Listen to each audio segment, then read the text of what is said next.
दक्षिणी दिल्ली की महापौर अनामिका मिथिलेश ने मीडिया कर्मियों को कोरोना योद्धा के प्रशस्ति पत्र देकर किया सम्मानित। इसी मौके पर मीडिया ने निगम में चल रही राजनीति पर उनसे कुछ सवाल भी किए। देखिए क्या कहना है उनका। केंद्र सरकार से जाते हैं मांगने के लिए, तो कभी केंद्र सरकार जो ये नहीं कहती है कि दिल्ली नहीं समझ रही है। ये पहले भी 6 साल पहले भी महिला दिवंगत मुख्यमंत्री का अपमान करके ये मुख्यमंत्री आम आदमी बन के और दिल्ली के मुख्यमंत्री बन गए। उनको जिंगल भाई हमेशा कहते हैं, एडवर्टाइज भाई संवैधानिक पद पर थे। जैसे हमारे मुख्यमंत्री जी संवैधानिक पद पर हैं, उसी तरह हम लोग भी संवैधानिक पद पर हैं। हमारी क्या कसूर है कि जिस दिल्ली को साफ और सुंदर हमारे निगम के कर्मचारी करते हैं, आज हम उनके लिए आपके लिए जाते हैं फंड मांगने के लिए। आप कहते हैं भाई मेरे पास तो फंड ही नहीं, आपका बकाया राशि नहीं है। आप मुझ पर दोषारोपण लगाते हैं कि आप लोग भ्रष्ट हैं। अरे आप अपने विधायक को लीजिए, हम अपने निगम पार्षद को लेते हैं, दोनों में तुलनात्मक आप अध्ययन कीजिए। मेयर साहब, कहीं ना कहीं आपके तरफ से जो होर्डिंग्स पे 13,000 करोड़ की बातें चल रही है, वहीं दूसरी ओर केजरीवाल की तरफ से भी करोड़ों रुपए का घपले की बातें चल रही है। तीनों निगम जो है वो अलग हुआ था, तो इसमें एक क्लोज बना था कि पूर्वी दिल्ली को कहाँ पर स्थापित किया जाए, हमारी दक्षिणी दिल्ली को लाजपत नगर में स्थापित किया जाए, और ये हमारी उत्तरी दिल्ली जो है वो यहीं पर वो रहेंगे। उसके बाद क्या हुआ, यदि दक्षिणी दिल्ली का जो है ऑफिस बनेगा, उसमें राज्य सरकार जो है वो ऑफिस बनाने की खर्चा देगी, और हम क्या करेंगे, मेंटेनेंस का खर्चा हमसे उत्तरी दिल्ली को देंगे। जो अभी हम वर्तमान में बिजली और पानी और सिक्योरिटी का खर्चा हम दे रहे हैं अपने उत्तरी दिल्ली। दूसरी बात है कि जब हमारे हाउस से पारित ही नहीं हुआ तो हम घपलाबाजी कैसे की, और जब मुख्यमंत्री जी हमें ऑफिस बनाने की खर्चा ही नहीं दिए, तो हम यहाँ से लाजपत नगर जाते कैसे।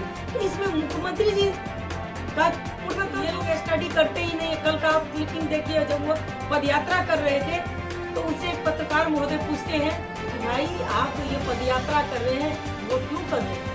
तो एक विधायक ने दूसरे विधायक से कहा कि भाई तुम बता दो कि ये क्या है विषय जो हम लोग पदयात्रा कर रहे हैं। तो दूसरा बोला भाई लिल्टर का जो है वो विषय है। तो हम कहते हैं कि आप 10,000 5,000 कुछ कहते हैं, आप 10,000 5,000 यदि निगम के बारे में जानते हैं, इसका मतलब है कि आप प्रत्येक बिल्डिंग पर आप इन्वॉल्व हैं, तब तो आपको जानकारी है। तो ये देखिए खुद अपने आप में फंस जाते हैं। 13,000 करोड़ जो आप कह रहे हैं दिल्ली सरकार ने को देना है, इनसे कितने ऐसे कर्मचारी हैं जिनका वेतन मिल सकता है अगर उनके तरफ से आ जाए, और अगर वो नहीं देते तो कितने ऐसे कर्मचारी हैं जिनका वेतन कितने महीनों का रुक सकता है। अभी तो हमारा देखिए 3 महीनों का वेतन जो मेरा रुका है। निगम में जितना भी कार्य है वो भी रुका हुआ है।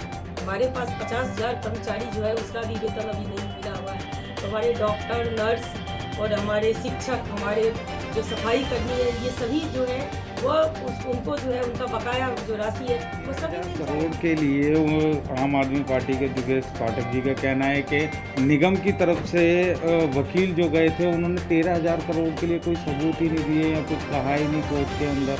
इस पर आपको देखिए, आज तो देख रहे हैं योगेश पाठक जी का एक आर्टिकल वो बोल रहे हैं कि जो अदालत में जो कह रहे हैं कि 13,000 करोड़ जो हम लोग एक्सेप्ट किए हैं वो हम लोग बकाया राशि 31 दिसंबर तक देंगे। तो कभी हम देख रहे हैं आर्टिकल वहाँ पे आए दिन अपोजिशन वाले रैलियाँ करते रहते हैं और पदयात्रा भी करते हैं। कल भी एक पदयात्रा हुई थी जिसमें कहा जा रहा है कि निगम के लोग वहाँ पे लेंटरों को वसूली करते हैं। नलकूप अगर कोई लगाता है वहाँ पे पहले जो 18,000 14,000 में लगता था 1-1 लाख लगते हैं, अब वहाँ पे लोग और सारे निगम के कर्मचारी वहाँ से पैसे वसूलते हैं। आप इस पर क्या कहेंगे? देखिए, मेरा तो दक्षिणी दिल्ली पूरा मेरा है अपना क्षेत्र है, यहाँ पे का बदलपुर तो प्रूफ तो करके दिखा दें कहाँ पर जो लिया जाता है, या जहाँ जहाँ उसकी जानकारी। इसका मतलब है, मैं पहले भी कह चुकी हूँ कि इसका मतलब वो उनकी इन्वॉल्वमेंट है, तब तो उनको जानकारी है। तो क्यों नहीं सबूत, हमारा कार्यालय तो हमेशा खुला रहता है, वो सबूत दे दे। हम जब 13,000 करोड़ गए थे वहाँ मांगने के लिए, तो उन्होंने क्या कहा था, हम तीनों मेयर की हत्या कर दी। तो बोले थे कि इसका मतलब उसका कितना असंतुलित दिमाग है। कि हमारे अभी पूर्व के विधायक हैं वो तो दल बदलू हैं, कभी पहले भी देखिए कांग्रेस में थे, अब आम आदमी में आ गए हैं। उनकी कथनी और करनी जो है उसमें कहीं मेल भी नहीं है, क्योंकि जनता जो है वो नकार है।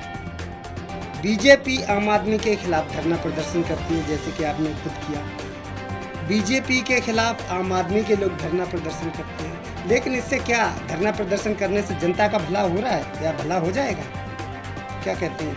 देखिए, सबसे पहले तो मैसेज हम देना तो चाहेंगे ना, जनता हम दिल्ली वासी को ये कहना चाहेंगे कि आप जब कहते हैं कि निगम काम करे, तो निगम का जो फंड उनका बकाया राशि है, जब तक केजरीवाल जी नहीं देंगे तो हम काम कैसे करेंगे?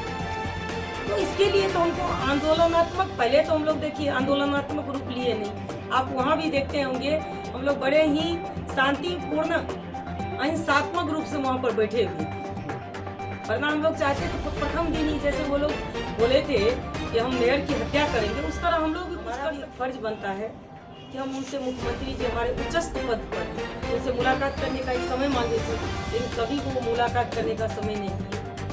तो मुलाकात करने का समय दी, फिर हम लोग अपनी ये प्रॉब्लम बताएं कि हम अब हमारे जो निगम कर्मी जो है, आप देखते होंगे कई हड़ताल पर 2-2 महीना 1-1 महीना हड़ताल पर चले जाते हैं। तो निगम कर्मी जब उनकी पीड़ा जो है, तो उस पीड़ा को हम कहाँ जाएंगे लेकर? मुख्यमंत्री जी के पास। तो ये मत कहिए कि हम धरना प्रदर्शन करें, हम तो अपना हक मांगने के लिए उनके पास गए।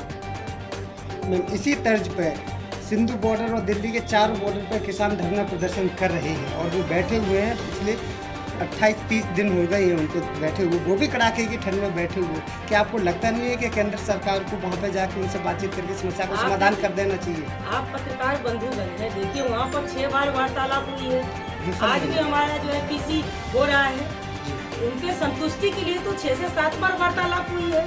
हमारे पास तो वहाँ बैठे हैं 13 दिन से एक बार भी वार्तालाप नहीं है। सारे कैबिनेट के जो मंत्रीगण है वो सभी जाकर वार्तालाप कर रहे हैं।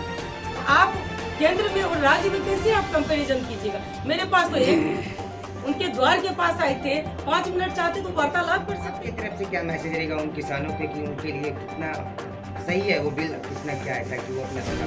देखिए, आप सही बात करते हैं। ये जो मोदी जी की जो भी योजनाएं हैं हमारे किसान बिल संबंधी है, वो योजना किसान के हित में ध्यान में रख के की गई है, लेकिन ये मुख्यमंत्री जी किसान को मानसिक और शारीरिक हम लोग को कष्ट भी हुआ, लेकिन ये आप बस ये मत सोचिए कि हम इससे डर गए। हमारा जो हक बनता है हम उसको लेकर ही रहेंगे।